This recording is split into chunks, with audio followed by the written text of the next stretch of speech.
हातबारी नगरपालिका वडा नम्बर 10 हेलबेसी र वडा नम्बर 11 मालिङटारको सिमानामा पर्ने यो सुन्दर छहरे झरना।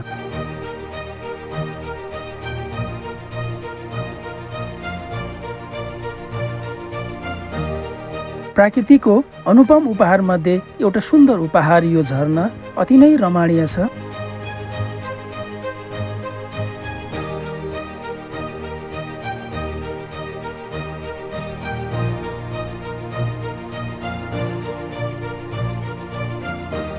झरनाबाट निरन्तर झरेर आफ्नो गन्तव्य पछ्याउँदै बगेका पानीको मधुर आवाजले प्रकृतिमा अर्को सङ्गीत भरेको छ, जुन सुन्दा अति नै आनन्दको अनुभूति हुन्छ।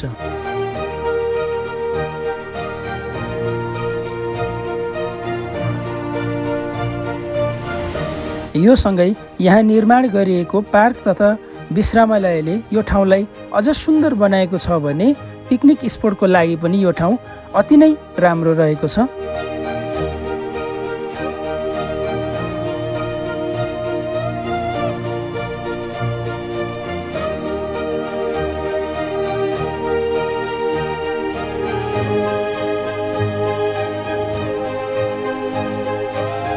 यो स्थानबाट साल्पा सिलिचोङ गाउँपालिका र सिलिचोङ गाउँपालिकाको केही भूभागहरूको दृश्य अवलोकन गर्न पनि सकिन्छ।